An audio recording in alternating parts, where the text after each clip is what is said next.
Isang mapagpalang araw po ng Huwebes, October 16 na po 2025. Kabayan, meron po tayong pinaka-latest na weather update sa lagay ng ating panahon. Pero before that, please huwag mong kakalimutan muna na i-like at i-subscribe ang ating YouTube channel at pahit na rin ng notification bell.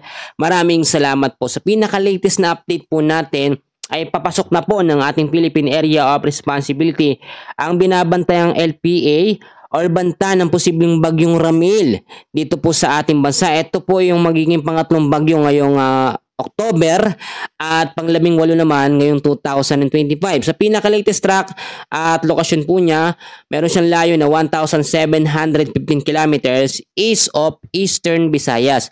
Ngayong araw din po ng Huwebes ay inaasahan na nasa loob na ito ng ating PAR at yung kanyang magiging direktang epekto naman o mararamdaman. Ito nga pong banta ng bagyong Ramil pagdating pa po ng madaling araw po hanggang sa gabi ng Biyernes hanggang sa Sabado at sa Linggo. So ito po ay sigurado ng dadaan po dito nga po sa Central at North Luzon base ho sa kanyang direksyon or yung kanyang area of probability. Pero kapag mas umihip yung hangin o high pressure sa taas, posible siyang mahatak ng konti o lumihis ng konti yung magiging direksyon nito nga pong banta ng bagyo. At ang maapektuhan naman yan ay ang extreme Northern Luzon, pero yung trap or extension na lamang ng hangin ang tatama doon. So sa tinatawag po natin na forecast weather condition, ito yung mga lugar na apektado ngayon ng ating sama ng panahon.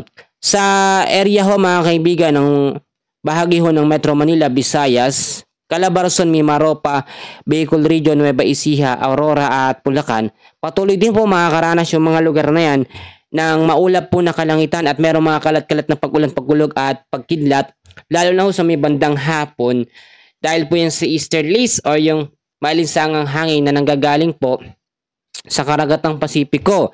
So ang magiging epekto lang naman yan ay possible pa rin ng mga pagbabaha at landslide po sa mga landslide prone area kapag nagkaroon ng moderate at heavy rains anumang oras.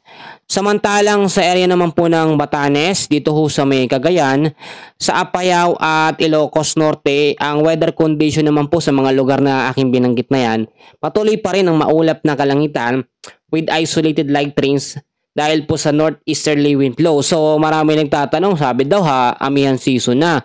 Pero bakit daw mainit yung hangin na nararamdaman sa umaga?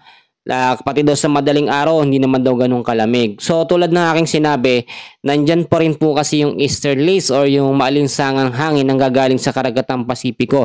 Pag natapos na po at naubos na yung easterlies na yan, asahan nyo, susunod ho niyan, malamig na hangin na o yung northeast monsoon na po yan mga kaibigan.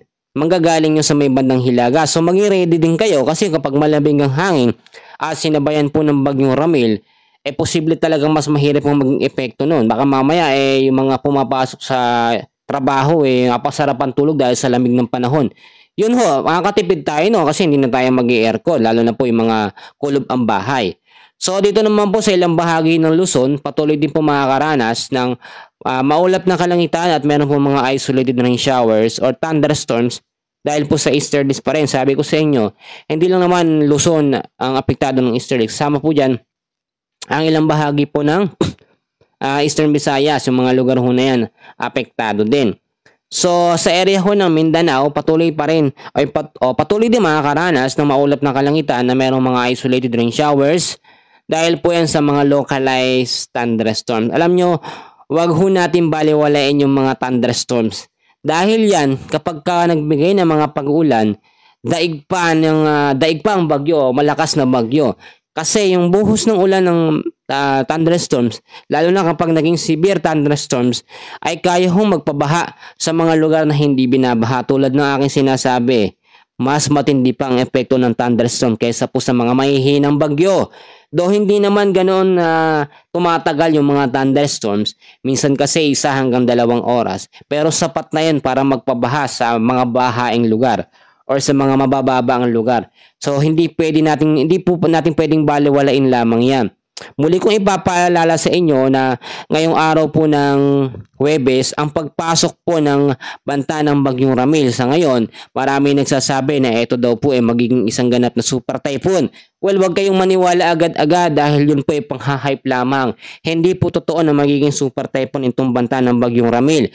Bago sinasabi natin banta pa rin ito sa ating bansa, lalo na po dyan sa may Central at North Luzon, at pwede ding mahagingan o mahagi padaanan ng tropical extension ng hangin ng Eastern Visayas. Posible itong humina kapag naglandfall na sa kalupaan po ng North Luzon. Naalala nyo yung Bagyong Paulo?